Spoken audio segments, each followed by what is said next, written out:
خب 16 جون بریم که داشته باشیم.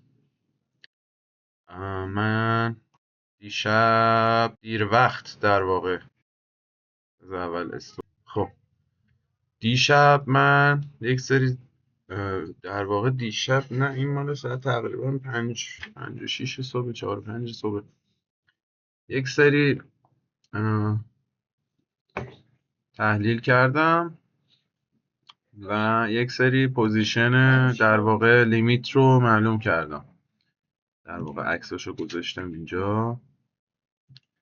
و این چیه؟ این داو جونزه. میخوام چک کنیم ببینیم که در چه حالتیه. خب داو جونز اومد به این پیوت ما ریاکت نداد، به این رنج در واقع دیمند رنج ما قیمت ریاکتش رو داد و حالا اونی که میخوایم و بهمون نداد در واقع. ولی خب حالا اشکال نداره، در هر صورت تحلیل تقریبا خوب جلو رفته، ولی با این به اصطلاح رنجی که من دارم میبینم فکر نکنم که این کف رو بتونه نگه داره برای سشن نیویورک و اوپن بورسی که تقریبا 2-3 ساعت دیگه است. ساعت 5 به تایم ایرانه، 17 در واقع. ولی خب باید ببینیم که چی میشه. از یک طرفی هم من با خودم میگم شاید من این رنج رو اشتباه گرفتم، یعنی مثلا باید به این شکل میگرفتم دیگه. اینو من در واقع الان 15 دقیقه‌مون نزولی میشه به این شکل اگر بگیریم. و ولی چون حالا داو جونز یه ذره، چون که به اصطلاح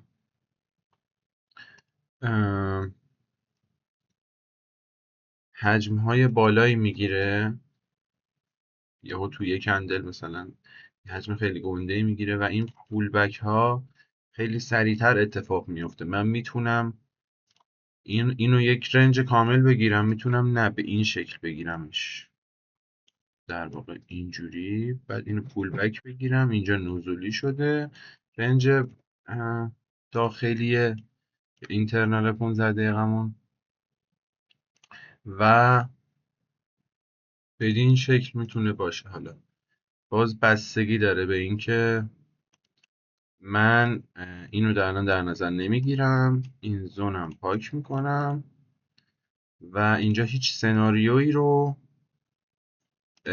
انجام نمیدم. صبر میکنم که این کف یا این سقف از دست بره، که من احتمال این که با توجه به این والیومی که اینجا داشتیم از سشن آسیامون گرفته تا لندنی که آخراشیم اونقدر خبری نبوده. خب در منطقی هم هست، توی نیویورک و اوپن بورس حرکت میکنه داو جونز، پس باید صبر کنیم زمانش که برسه ما شروع کنیم و ترید درست رو بکنیم. ولی خب یه همچین شکلی داره داو جونز. بریم سراغ طلا. این تحلیلی بود که من ازش گذاشتم. اینجا اوپن هفته است با این گپ که باز شده و یه همچین چیزی. حالا من اینو گذاشتم، بعد گفتم که این باشه، بعد نوک زون گذاشتم. یعنی در واقع من اینو مثلا باید پاک میکردم، حالا پاک نمیکنم. بریم سراغ طلا. طلا به این شکل جلو رفته تا الان، یعنی حتی در آسیا هم خوب عمل کرده. من انتظار دارم بعضی وقت آسیا به این شکل شروع کنه و بعد حالا مثلا اینجاها لندن بشه. خیلی موقع این اتفاق میفته، ولی خب تایم بالا این شکلیه، خیلی جالبه. من تایم بالا هیچ وقت ترید نزدم، هیچ وقت تو تایم 15 دقیقه من ترید نزدم تا حالا. همه ورودام تو تایم 1 بوده، حتی تو تایم 5 هم نبوده. سیستم من نمیطلبیده، ولی میتونه اینجوری هم باشه. حالا طلا رو با این حجمی که اینجا وارد شده بهش، با این مومنتومی که من میبینم، خب این مومنتوم ریجکشن از این بلاک خیلی کمتر از این پولبکه، مومنتوم این پولبکه. حالا اینم باز ما میتونستیم به این شکل بگیریم، اینجوری بگیریم و الان اینجا نزولی شده بود اون وقت اینترنال 15 دقیقمون و اینجا میشد سل بگیریم. خب یه همچین چیزی. ولی باز من چشمم آب نمیخوره که همچین چیزی درست باشه. چرا؟ به دلایل متعدد. در واقع این قسمت رو نباید پول بک ما در نظر بگیریم. ما باید در واقع اینو یک ایندیوسمنت در نظر بگیریم برای پول بک که بیاد جمع کنه. یعنی در واقع برای این رنج ما اینو باید ایندیوسمنت در نظر بگیریم. اینم که نقدینگی دابل تاپ یا دو سقفه، در واقع شبیه SMT، ولی خب ما SMT نداریم توی اسمارت مانی.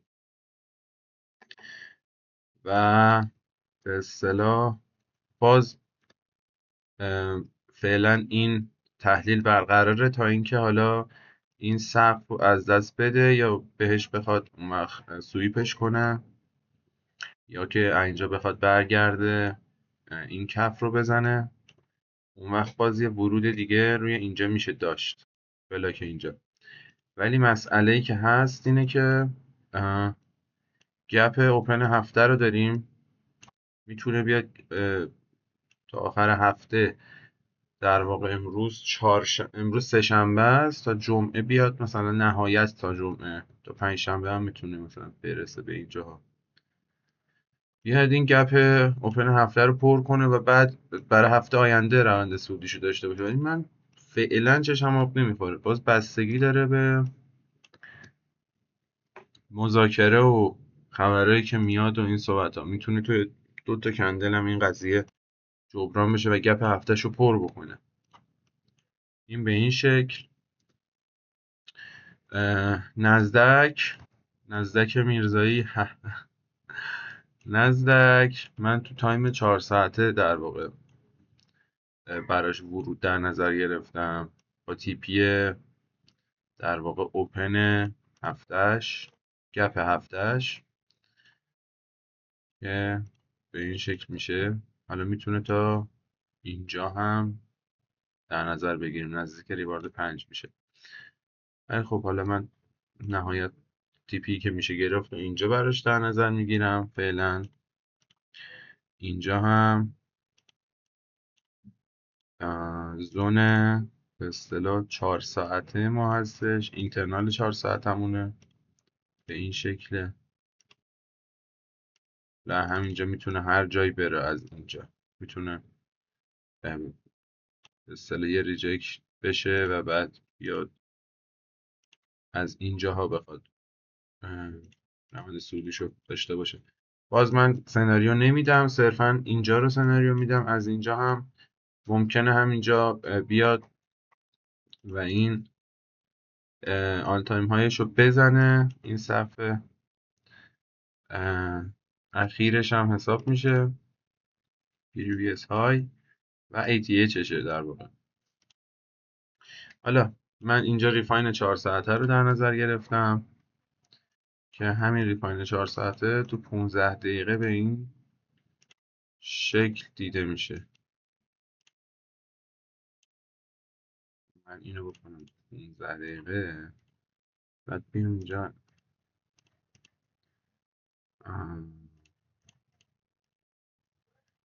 به این شکل.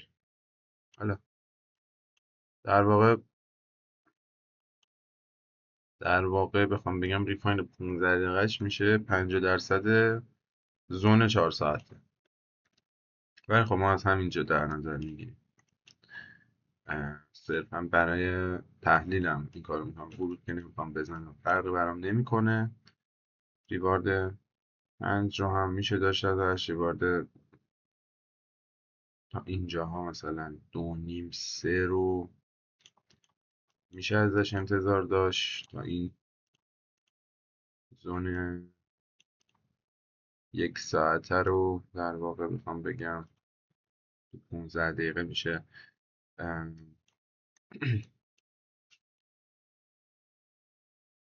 به اصطلاح زون 15 دقیقه ما که ولید هستش، ولی نه برای ریجکت شدن از ساپلای دیلی و ریفاین 4 ساعته. این قطعا اینجا میتونه یه پول بکی بده، ولی در نهایت اگر مومنتوم همراهی کنه باید این زون رو رد کنه. ولی من برای اینکه تا بدون اینکه مثلا معطل این پول بک اینجا بشم اینو میکشم. منظور من اینه. ولی خب این خیلی مهم نیست این زون، ولی تا این کف میشه سلر بود. یعنی در واقع بخوام بگم تارگت اولش اینجا نیست، اینجا نمیتونه باشه، مگه اینکه از اینجا شما وارد بشی اون وقت تارگتت بشه اینجا. حالا این که به اینجا برسه یا نرسه اون دیگه ریاضیات میاد دخیل میشه و هزار تا به اصطلاح احتمالات. خب اینم از نزدک. یه پیام میاد.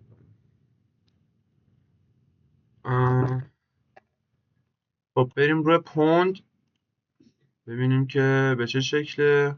اول تحلیلی که داشتم، خب یه خورده زونش بزرگ بود. ریفاین 50% رو من در نظر گرفتم با تارگت این سقف.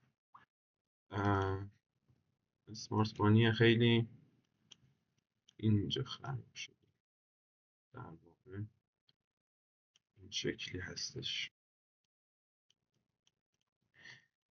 اینم در جریان پوند ما تا فردا مثلا میتونه به تارگتش برسه، مگر اینکه اتفاق دیگه ای بیفته.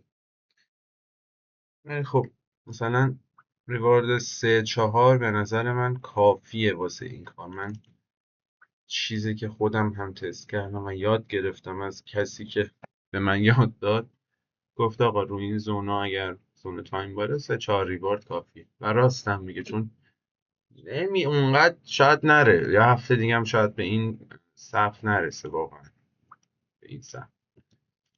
و بستگی داره. حالا ما تحلیلمون رو گذاشتیم، ترک نمی کنم من. پوندم به این شکل به نظرم تا این سقف میتونه قیمت بای باشه، ولی خب در نهایت تارگت نهایی باید اینجا باشه. ولی میتونه از همینجا هم برگرده. چرا بتونه برگرده؟ به خاطر اینکه تو تایم 1 دقیقه اولا که این چیه، این چه چرت و پرتیه من نمیدونم. بله خیلی مومنتوم در واقع خوبی رو به سمت بای داشته تا الان، از وقتی که از این بلاک ریجکت شده. و خب یه کمی رست هم خواهد داشت برای همین که پول بک بزنه، برای حرکت رو به بالا، یا اینکه بیاد و این کف رو بزنه. فرقی نمیکنه، به هر حال باید ما یه ذره اینجا فشردگی قیمت رو داشته باشیم. هیچ وقت به این شکل نمیتونه قیمت بره بالا یا بره پایین. صرفا الان توی یک فازیه که به قولی میگه توی منیپولیشنه، توی در واقع ما هنوز توی لندن هستیم. حالا باید وایسیم توی در واقع سشن نیویورک یا ادامه دهنده به اصطلاح همین روند رو داشته باشیم یا ریورسالشون. به هر حال این چیزیه که همیشه بوده. هر اتفاقی که تو لندن میفته تو نیویورک یا اکثر مواقع ریورسال میشه یا ادامه میده. و خیلی چیز عجیبی نیست دیگه. به یک زبونی سعی میکنم بگم که همه با هر دانشی و هر سبکی بفهمن. و این تحلیل های من بود. ساعت 3:43 از 3:35 تا 3:43 من این رو گذاشتم و بجز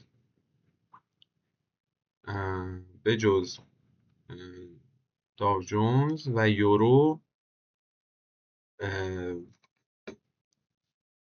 همشون طبق تحلیل و طبق اون اینتری پوینتی که من گذاشته بودم جلو رفتن. حالا یورو نقطه ورودش خیلی بزرگ میشد. من اگر اینجا میذاشتم دیگه واقعا خیلی گنده میشد برای اینکه من بخوام اینجا ورود کنم یا اصلا طبق سیستمم بخوام همچین چیزی رو در نظر بگیرم.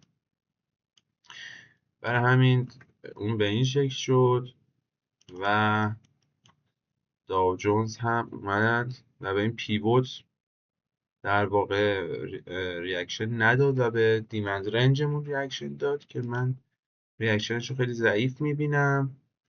منتظرم که تو نیویورک این کف زده بشه و بعد ستاپ تایم 1 دقیقه هم رو اینجا فرم بگیره و حالا سل بگیره به اصطلاح تا این کف آسیا، یا اگر رد کرد تا این به اصطلاح لو 15 دقیقه هم. اینم از این. امیدوارم که حال دلتون همیشه خوب میشه.